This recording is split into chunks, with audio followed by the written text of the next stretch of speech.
오늘 말씀은 누가복음 2장 41절에서 52절입니다. 그의 부모가 해마다 6월절이 되면 예루살렘으로 가더니 예수께서 12살 되었을 때에 그들이 이 절기의 관례를 따라 올라갔다가 그 날들을 마치고 돌아갈 때에 아이 예수는 예루살렘에 머무셨더라.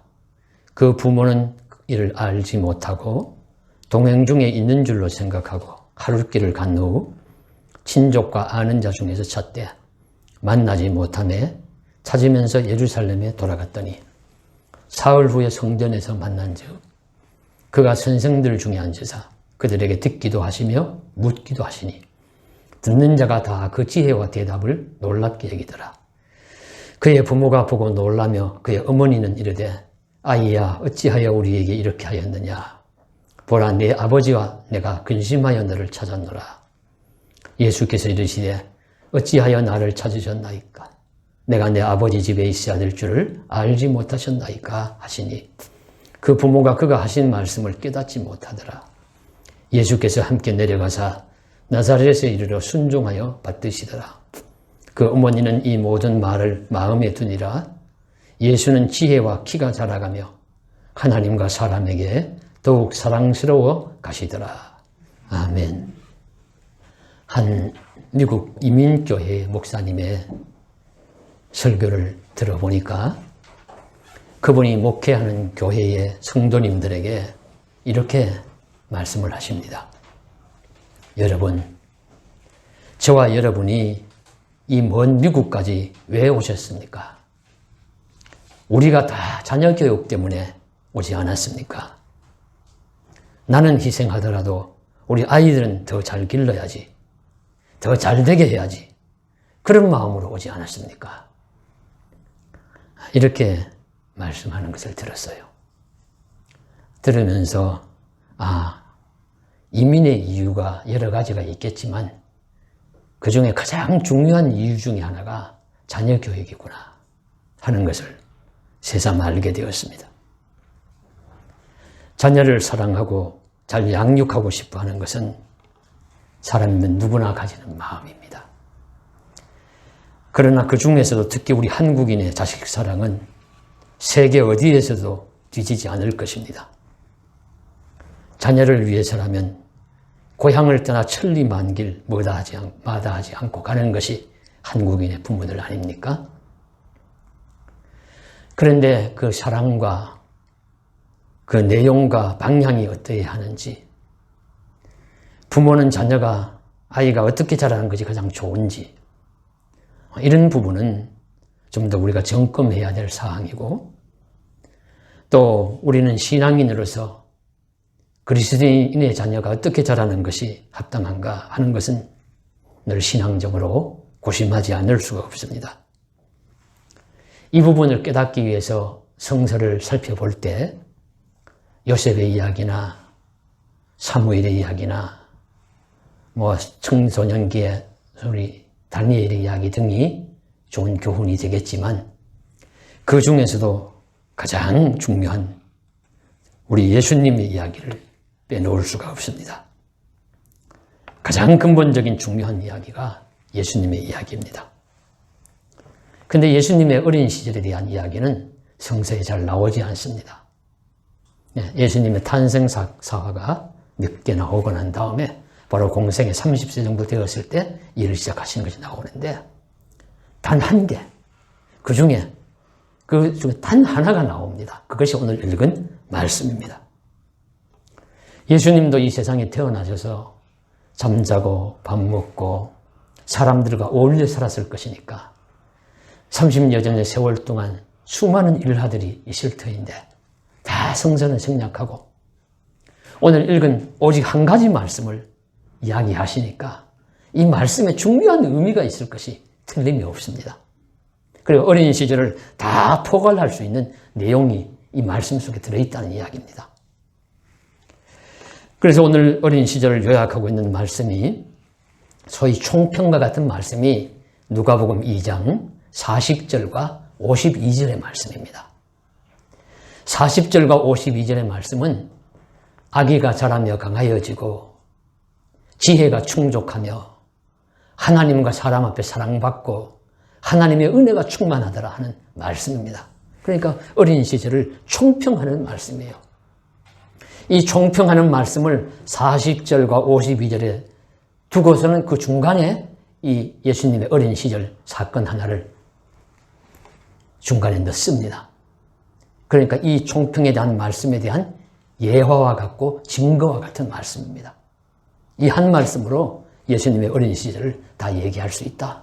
그런 의미죠. 그 내용은 이제 어떤 의미 이야기입니까? 예, 읽어보신 대로요. 사건의 줄거리는 이렇습니다. 유대인들은 6월절과 같은 절기가 되면은 예루살렘의 성전에 올라갑니다. 그러니까 축제를 벌입니다. 절기를 지킵니다. 이것이 관례입니다. 그래서 관례를 따라서 예수님의 부모는 해마다 올라가다가 유대인 남성은 12살이 되면은 이제 처음으로 성전에 올라갈 자격을 얻는다. 올라가야 된다 하는 규정이 있어서 그 관례를 따라서 12살이 소년 예수가 되었을 때, 아이 예수가 되었을 때 데리고 처음으로 성전에 올라갔다는 거죠. 그래서 그 절기를 마치고 이제는 끝나니까 다 각기 고향으로 갑니다. 근데 사람들이 많아서 그랬겠지만은 예수님의 부모는 예수님이 보이지 않아도 사람들에게 섞여서 함께 지금 내려오겠지, 가겠지 하는 마음으로 가다가 하룻길을 가다가 그제서야 계속해서 보이지가 않으니까 주변에 찾기를 시작했다는 거죠. 친척들에게도 물어보고 동네 사람들에게도 물어보고 예수를 못 봤어. 예수를 못 봤어. 아이고, 아니 못 봤는데요. 그러니까 이제 그제서야 정신이 번쩍 들었겠죠. 아이고, 혹시 잃어버린 것 아닌가. 그래서 찾으면서 다시 거슬러서 예루살렘으로 올라와서 그 사흘째 되는 날에 드디어 예수를 찾았는데 어디 계시냐면 선생들과 함께 율법의 토론장에 있는 겁니다. 하나님 말씀의 토론장에 있어요. 그래서 그 예수님을 보니까 듣기도 하고 묻기도 하고 대답도 하는데 아주 영특하게 잘 하더라. 놀랄 정도로 잘 하시더라 하는 말씀이고, 그래도 이제 걱정스러운 마음 또 꾸짖는 겸해서 예수님에게 어머니 마리아가 이렇게 묻죠. 어찌하여 우리에게 이렇게 하였느냐. 자, 이렇게 묻는 말씀이 상당히 책망조가 있습니다. 그래서 현대인의 성경에서는 이렇게 번역하고 있는데요. 얘야, 이게 무슨 짓이냐. 내 아버지와 내가 너를 찾느라고 무척이나 애를 썼단다. 이렇게 번역하고 있습니다. 상당히 책망성이 강해요. 우리 왜 걱정시켰느냐. 그러니까 예수님께서 하시는 말씀이 이렇게 대답하십니다. 뜻밖에도. 어찌하여 나를 찾으셨나이까. 내가 내 아버지의 집에 있어야 될 줄을 알지 못하셨나이까. 예, 이렇게 이야기했지만 그 당시에는 무슨 말을 하는지 잘 뜻을 모르고 그냥 지나갔다는 내용이고, 그래서 이제 함께 이제 고향 살던 거주지 나사렛에서 내려와서 예수님은 부모님께 순종하며 그렇게 사셨다는 말씀을 하시는데 한 말씀을 덧붙이죠.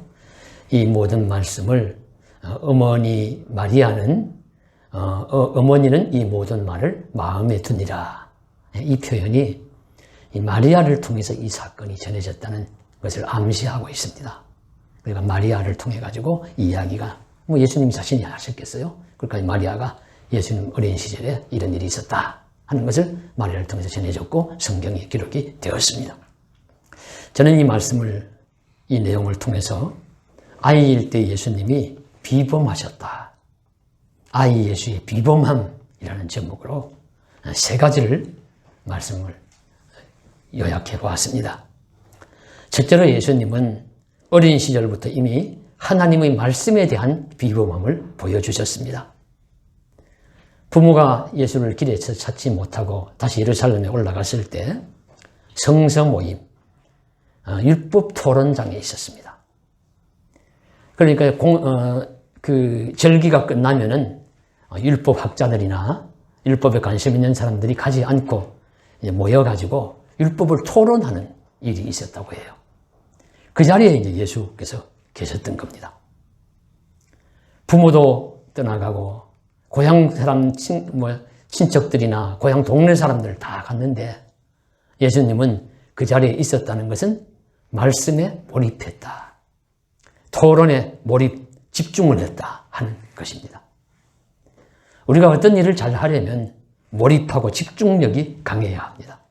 그게 또 흥미와 관심이 있다는 표현입니다. 저도 어린 적에 이런 기억이 하나 있습니다. 오랜만에 외숙모께서 오셨는데 저는 오신 걸 못 보았어요. 그런데 갑자기 저를 보고 막 화를 막 내요. 아니 너는 어른이 부르는데도 대답도 안 하느냐. 그때 제가 뭘 하고 있었냐면 만화책을 열심히 보고 있었습니다. 만화책을 얼마나 열심히 봤는지 뭐 여러 번 불렀다는데 전혀 못 들었어요.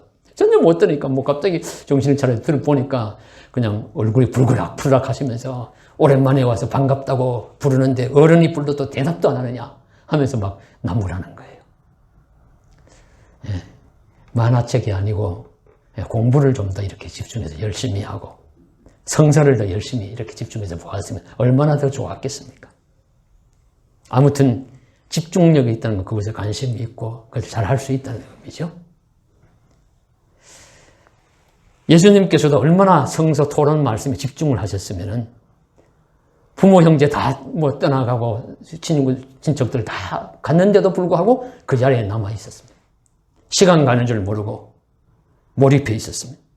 이건 하나님 말씀에 대한 비범함입니다. 그런데 그 모습을 보니까 어린 아이가 율법의 선생들에게 듣기도 하고 질문도 하는데 보통이 아니어서 사람들이 놀랄 정도였습니다. 그리고 성경 말씀 보십시오. 분명히 이렇게 기록되어 있습니다. 46절에 그들에게 듣기도 하시며 묻기도 하시니, 듣기도 하시며 묻기도 하시니. 율법의 전문가들이 하는 이야기를 알아서 듣는다 하는 뜻이죠. 어떤 분야에 대한 지식과 지혜가 없으면 그것에 대해서 하는 이야기를 알아듣지 못합니다. 귀가 있다고 다 듣는 것이 아닙니다. 에이, 한국말 하는데 뭘 그걸 못 알아들어. 하실지 모르지만 전혀 그렇지 않습니다. 우리가 어떤 전문가들이 하는 전문 용어나 전문 학자들이 하는 이야기를 들으면은 무슨 말 하는지 잘 못 알아듣습니다. 제가 대학 다닐 때 그 지역에 한 번은 지방이니까 서울에서 있는 유명한 대학의 한 교수님이 헤겔이라는 철학자에 대한 가장 우리나라의 권위자인데 오셔서 세미나를 한다 그랬어요. 그래, 타대학입니다. 근데 그곳에 몇 사람 같이 갔어요. 가니까 그 계명대학 강당인데 강당에 이렇게 들어가니까 팜플렛도 주고 안내를 해서 그 자리에 가서 앉아서 그러니까 그분이 오셔가지고 이런 놓고는 읽습니다. 또박또박 읽다가 보고 얼마나 어려운지 무슨 내용인지 전혀 모르겠어요. 몰라도 그 자리에 갔으니까 아는 척하고 앉아 있었습니다. 거의 다 끝났습니다. 세미나가 끝나고 나니까 이제 질의응답 토론 시간이 있었습니다.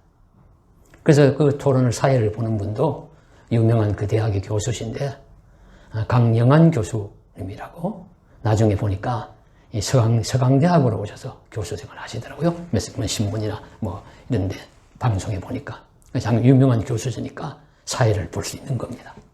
그래서 그분이 사회를 보시면서 질문하실 분도 질문하십시오. 학생들은 질문할 엄두도 못 내고 무슨 말인지 알아들어야 질문하죠. 교수님들 몇 분이 손을 들고 질문을 하시는데 하시는 걸 들어보니까 교수님, 제가 그래서 잘 몰라서 하는 말인데 이건 뭐 이렇고 저렇고 어떻습니까? 하는 정도의 질문을 몇 사람이 하고 그 교수님이 대답을 하시는데 역시 어려워서 모르기는 또 일반이라요. 또 못 알아듣겠어요, 아무도. 그러니까 참 어렵구나 하는 것을, 학문이라는 세계도 참 어렵구나 하는 것을 느끼는 순간이었습니다. 이것은 성경에 대해서도 마찬가지입니다. 아무리 다른 부분의 박사라고 하더라도 신앙적인 성서적인 근본 지식이 없으면 성서에 대한 이야기를 잘 못 알아듣는 것입니다. 무슨 소리인지 모르겠네. 제가 지난 주간에 우연히 방송을 보는데 윤여정 씨가 아카데미상을 받고 그에 대한 지금 칭찬 일색 뭐 여러 가지 이야기를 많이 하는 중에 그 윤여정 씨가 나에게 첫 번째 데뷔작으로 한 김기영 감독이신가? 그분이 참 천재적이고 그분에게 감사를 표한다. 이런 이야기를 해서 그분의 대상이 되더라고요. 그러면서 나온 분들이 그분에 대한 또 이야기를 합니다. 그분에 대한 일화를 이야기를 하면서 이런 이야기를 하는 거예요. 그분에 대한 재미있는 에피소드가 하나 있습니다. 그 무슨 이야기요? 그분을 데리고 어떤 분이 교회를 데리고 갔는데 그분이 교회에 가서 앉아가지고는 앞에서 목사님이 설교를 하니까 앉아가지고 사람들이 자꾸 듣는데도 저거 거짓말이야. 저거 거짓말이야. 이러더라는 거예요.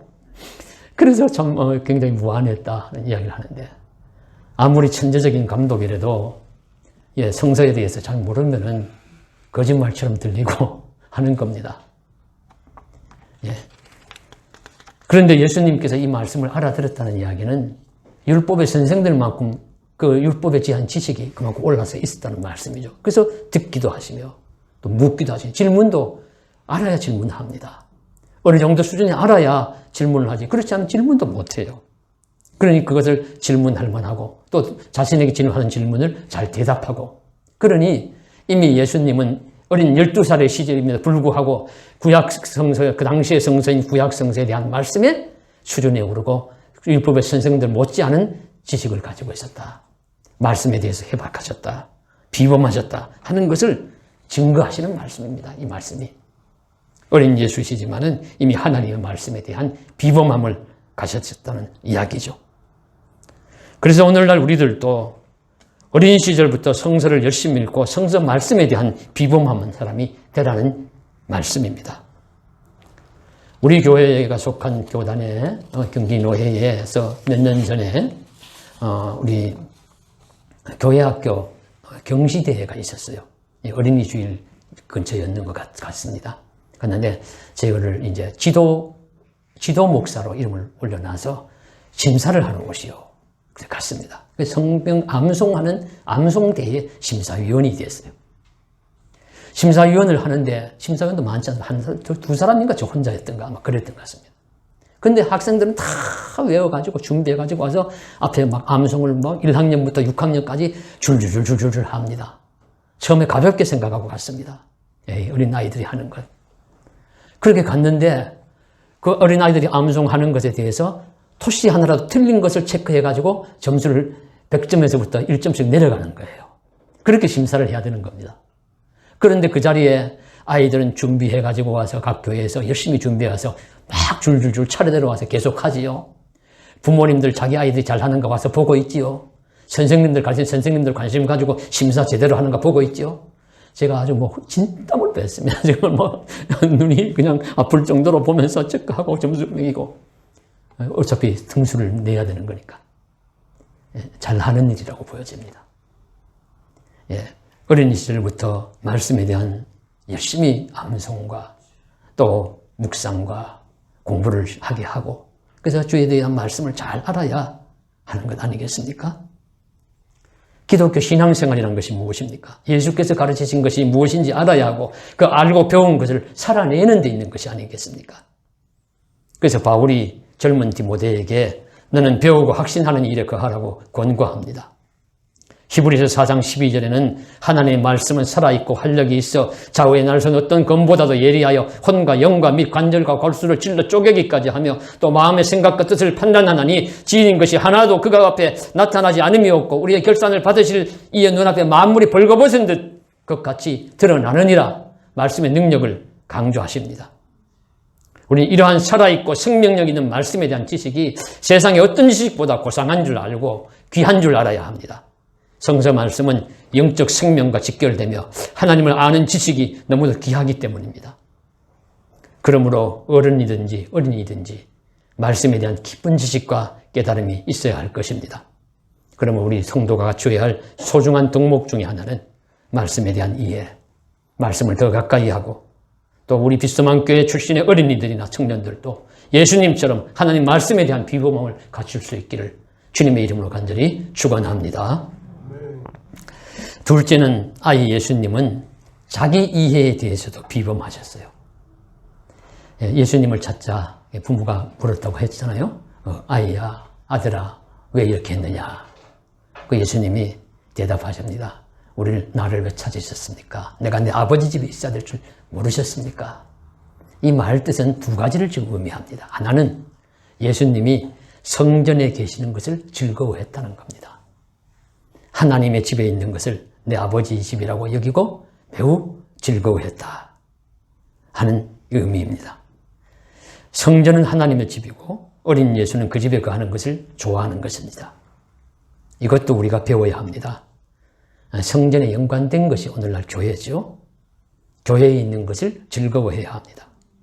교회를 가까이 하는 것을 즐거워해야 합니다. 시편에 보시면 성전을 잃어버린 백성들이 성전을 얼마나 사모하는지 그 마음이 시편 84편에 잘 나타나 있습니다. 주의 제단에 참새도 제 집을 얻고 제비도 새끼들 보금자리를 얻습니다. 이렇게 부러워하면서 주의 궁정에서의 한날이 다른 곳에서의 첫날보다 나으며 악인의 장막에 사는 것보다 내 하나님 집에 문지기로 있는 것이 차라리 좋다고 고백을 합니다. 얼마나 성전을 사모하는 마음이 지극합니까? 이와 같이 예수님께서도 어린 시절에도 이미 성전에 머무는 것을 즐거워했다 하는 것을 가르쳐 주시고 있죠. 그리고 이 말씀은 예수님의 자기 이해에 대한 비범함을 보여주십니다. 하나님을 아버지로 알고 있다는 말씀입니다. 그래서 하나님의 집을 성전을 아버지의 집으로 이해했고 이미 12세 때 하나님이 나의 아버지다 하는 것을 발견했다는 의미죠. 신약 성서 연구학자들의 연구 중에 질문 중에 하나는 이것입니다. 예수님의 자의식에 대한 문제가 있어요. 2000년 전에 이 땅을 살았던 역사적 예수께서 과연 자신이 살아가시는 동안에 정말 자신이 하나님의 아들이라고 알고 계셨을까 하는 질문입니다. 물론 학자들은 이런 이야기 저런 이야기 할 수 있겠지만 우리들은 성서 말씀에 의존해서 당연히 예수님은 자신이 하나님의 아들임을 아셨습니다. 알고 행동하셨습니다. 그러니까 예수님 공생이 시작하시고 나서 귀신 들린 자의 병을 고쳐주시고 할 때 귀신들이 쫓겨나가면서 소리를 지릅니다. 나사렛 예수여, 우리가 당신과 무슨 상관이 있나이까? 우리는 당신이 누구인 줄 아오니 하나님의 거룩한 자이니이다. 하나님의 아들입니다. 그렇게 이야기하니까 예수님이 시끄럽다, 조용해라. 이렇게 이제 주의를 시켜요. 아직은 세상에 말할 때가 아니다. 그러니까 예수님은 아셨다는 거죠.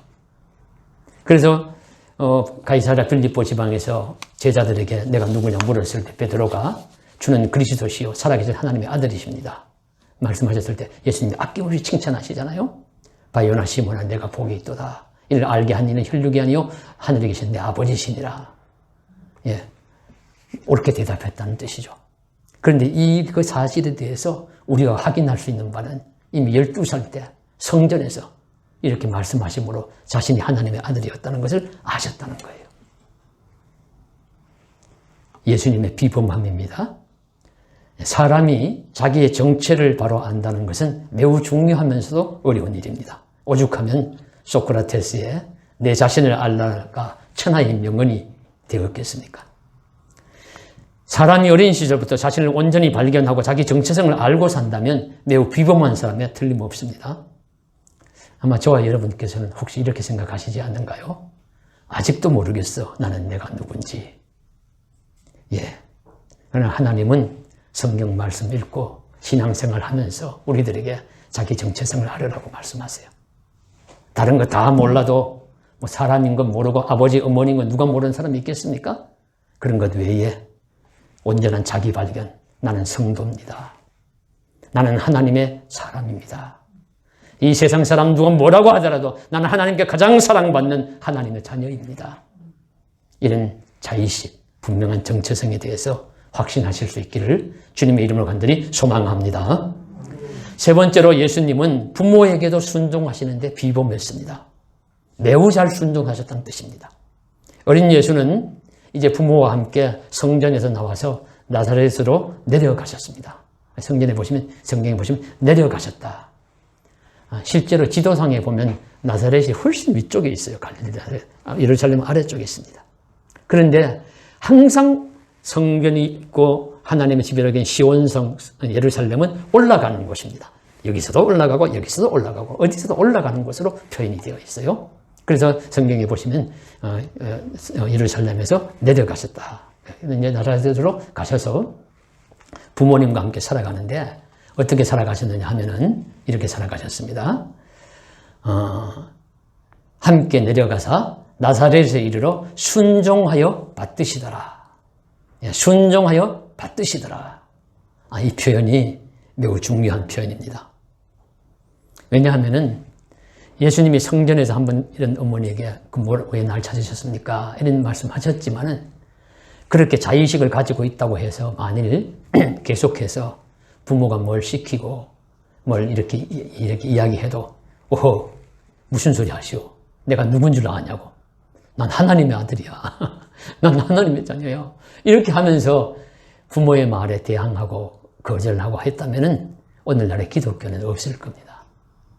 기독교는 우리 부모에 잘하는 순종하는 효의 종교이기도 합니다. 효의 신앙이기도 합니다.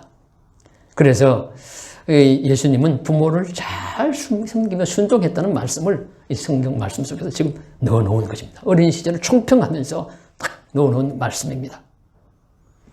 그래서 매우 소중합니다. 오늘 우리 믿는 자들도 무엇보다 순종을 잘해야 합니다. 순종이란 말은 억지로나 강제가 아닙니다. 온갖 이맛살을 찌푸리고 불만이 가득하고 억지로 하거나 때로는 벌을 받지 않으려고 억울한 마음을 품고서 하는 것을 순종이라고 하기에는 어렵습니다. 순종은 억지나 강제가 아니라 자발적으로 기쁘고 즐거운 마음으로 하는 것이 순종이라고 할 것입니다. 그리고 순종은 순종의 대상에게 의가 전제되어 있습니다.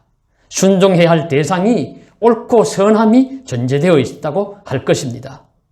즉 나에게 무엇인가를 지시하고 시키는 사람이 옳고 선하고 그래서 그 사실을 신뢰하기 때문에 무엇을 말하든지 기꺼이 행하는 것이 순종입니다. 만일 순종의 대상이 옳지 않고 부당하다면 그럼에도 불구하고 옳은 일이든 틀린 일이든 무조건 시키는 대로 한다면 그건 순종이 아니라 맹종이라고 할 수 있습니다. 맹종은 순종이 아닙니다. 옳은 자가 올바른 일을 하라기 위해 전적으로 복종하는 것을 순종이라고 할 수 있습니다. 그래서 우리 믿는 자들의 최고의 덕목이 순종이에요. 순종입니다. 하나님은 절대 옳으시고 선하시기 때문입니다. 예수님의 말씀은 절대 옳으시고 선하시기 때문입니다. 성령님의 가르침은 선하시고 절대 옳으시기 때문에 그분들이 하시는 말씀은 반드시 옳습니다. 그러니까 반드시 우리가 아니요가 아니라 예입니다. 항상 순종입니다. 이것이 합당합니다. 그래서 이제 성서에 나오는 훌륭한 인물들은 다 순종의 인물들입니다. 왜? 하나님의 말씀에 대한 순종이니까요. 그 불순종하면 죄인입니다. 불순종하면 죄예요. 순종하면 의로운 것이고 복된 것입니다. 많은 인물들 중에 특별히 어린이 주일이니까 소년, 청년기 시절에 잘 순종한 사람을 우리 살펴보면은 제일 첫 번째로 들 수 있는 사람이 이삭입니다. 저는 이번에 미나리의 감독이 이삭이라고 이름이 있어서 믿는 자가 아닌가 혼자 그렇게 생각하고 있습니다. 뒷조사는 안 해봤지만. 이삭인데, 이삭은 아시는 대로 아브라함이 하나님이 제물을 바치라 그랬을 때 이삭을 데리고 제물로 바치려고 가요. 그런데 이삭에게 너 오늘 제물로 바친다? 이렇게 이야기하지 않았습니다. 그래서 이삭은 모르고 따라갑니다. 아버지 따라가다가 이제 모리아산으로 올라가면서 이삭이 물어요. 아버지, 불과 나무는 있는데 제물로 드릴 어린 양은 어디 있습니까? 그래 물으니까 아브라함이 하는 말이 아들아, 그건 우리 하나님 아버지께서 다 친히 자기를 위해서 준비하실 거다. 이렇게 대답을 하죠. 그리고는 다 올라가서는 나무를 불려놓고는 그 제단을 만들고는 그 위에다가 이삭을 데려다가 눕히는 거예요. 결박을 하고. 그리고는 성서에 보시면은 창세기 22장에 나오는 성서 말씀에 22장 10절에 보시면 분명히 이렇게 되어 있습니다. 손을 내밀어 칼을 들고 그 아들을 잡으려고 했다. 이해가 안 되는 부분입니다만은, 손을 내밀어 칼을 들고 아들을 잡으려 했다. 여기서 이제 우리가 보아야 할 것이 뭐냐 하면은, 그런데도 이삭은 가만히 있었다는 거예요. 순종했다는 겁니다. 우리 보통 같으면 지금 아브라함은 나이 많습니다. 100세의 아들을 낳고 이삭이 벌써 10대 후반은 됐을 테니까, 그러니까 뭐 훨씬 난 노인이고, 이 아들은 한참 발빠른 청소년이고, 아버지를 밀치고 아버지 돌았어요. 왜 이러세요? 하면서 도망가는 게 당연한데, 그럼에도 불구하고 이삭은 가만히 있었다는 거예요. 성서에. 뭐냐면 아브라함의 순종도 믿음이지만 이삭의 철저한 순종의 본을 보여주시고, 그런 철저한 순종의 본을 따라서 하나님이 그냥 두시겠느냐. 은혜와 복을 내리시고 그걸 살려주시지. 이제 그런 메시지가 우리에게 있는 것이죠. 그 다음에 또 순종의 인물은 여호수아입니다. 여호수아는 모세의 종 사환과 같이 모세와 함께 있으면서 모세의 명을 절대 거역하지 않아요. 아말렉 전쟁 때 앞장서 나가서 싸우고, 12정탐꾼이 되어서 정탐 갔다가 돌아올 때는 갈렙과 함께 긍정적인 보고를 하고, 그리고 어떤 일이 지나가고 없을 때는 항상 해막을 떠나지 않고 해막을 지키고 있는 충성스러운 그런 순종의 종이었습니다. 그래서 이 여호수아는 모세 이후에 가나안 정복이라는 그 어려운 사역을 잘 감당해낼 수 있는 훌륭한 민족의 지도자가 될 수 있었던 것이죠. 신약의 한 사람만 더 생각해 보시면 디모데입니다. 디모데는 바울의 아들과 같은 제자입니다. 바울이 제2차 전도 선교 여행을 떠나면서 루스드라에서 디모데를 만납니다. 만나서 보니까 디모데가 아버지는 헬라인이고 어머니는 유대인이에요. 그러니까 이제 헬라인의 피가 있으니까 헬라인 이방인으로 여겨지는 것이죠. 그러니까 사람은 참 칭찬받고 좋고 어리고 신실한데, 이방인이구나. 그러면 어떻게 해야 하느냐. 그래서 바울이 데려다가 할례를 시킵니다. 근데 이때 우리가 생각해 볼 때 디모데가 거역할 수 있었어요. 아니, 선생, 평소 소신과 다르지 않습니까? 당신은 늘 하는 이야기가 이방인은 할례를 받지 않아도 똑같이 구원의 백성이 된다고 하는데 왜 나에게 할례를 시킵니까? 라고 거부할 수 있었겠지만 디모데는 순종합니다. 바울도 잘 알지만은 그 할례 디모데 안 하고 데리고 다니면서 가는 곳곳마다 유대인들에게 공격을 받을 것이니까 덕을 위해서 자기의 소신을 굽히고 디모데에게 할례를 행한 것이죠. 그럼에도 불구하고 디모데도 순종의 인물이기 때문에 할례를 행하고 따라다니면서 잘 감당합니다. 그리고 또 디모데에게 바울이 하는 말을 보면은 내 안에 있는 외조모 어머니로부터 이온 거짓 없는 믿음을 보았다 칭찬하기도 하고, 빌립보서 2장에 보시면은 다른 많은 사람들은 다 자기의 일을 구하고 그리스도 예수의 일을 구하지 않대. 디모데는 자식이 아비에게 함같이 나에게 잘하고 예수의 일을 먼저 구하고 그런 신실한 충성스러운 순종하는 하나님의 종이다 하는 것을 설명 그리고 칭찬하고 있습니다. 이와 같이 이 디모데는 스승 바울에게 부모에게 하듯 순종했습니다. 그래서 그는 훌륭한 목회자로서의 사명을 잘 수행하게 되었습니다. 이와 같이 순종은 아름다운 것입니다. 그리고 순종하는 자가 복을 받습니다. 순종의 인물로 이삭은 거부가 되었고, 여호수아는 가나안 정복의 임무를 수행한 지도자로 명성을 떨쳤고, 순종의 인물 어린 사무엘도 훌륭한 민족의 지도자가 되었고, 디모데도 신실한 목회자로 살았습니다. 그들은 모두 순종의 사람에 걸맞는 하나님의 은혜를 누리는 사람들이 되었고, 후에도 신실하고 복된 인물의 반열에 올라 있습니다. 순종에 대한 귀한 말씀은 성서에서 넘쳐납니다. 그 중에 결정적인 한 말씀 하나 더 보시면은 로마서 5장 19절에 한 사람이 순종하지 아니함으로 많은 사람이 죄인 된 것 같이 한 사람이 순종하심으로 많은 사람이 의인이 되리라. 한 사람 아담이 불순종함으로써 모든 사람에게 죄가 들어왔습니다. 한 사람 예수님이 순종하심으로 모든 사람이 의인이 되고 영생 얻는 길이 열렸습니다. 이보다 더 귀한 순종의 역사가 어디에 있겠습니까? 어릴 때 부모님께 잘 순종했던 예수님은 장성하여 영적인 아버지 하나님께 잘 순종하여 십자가를 지기까지 순종하심으로 순종의 본이 되었다고 할 것입니다. 그러므로 오늘날 우리들도 첫째로는 하나님과 주 예수 그리스도 성령의 지시와 인도하심에 순종해야 합니다. 오늘도 하나님 말씀에 대한 순종이 최우선입니다. 순종은 기독교 최선의 덕목이라는 사실을 잊어서는 안 됩니다. 그리고 성도는 이 세상에서 순종의 대상이 그릇되지 않는다면, 그러니까 불의하지 않다면 이런 대상에게 순종해야 합니다. 하나는 학교에서 선생님에게 순종해야 합니다. 교회에서는 목회자와 믿음의 어른들에게 순종해야 합니다. 가정에서는 부모님에게 순종해야 합니다. 이 셋을 잘해야 합니다. 그래야 덕이 됩니다. 역사는 한편 부당하고 불의한 것에 대한 저항의 역사지만 그 안에 면면이 아름답게 흐르는 순종의 역사도 있는 것입니다.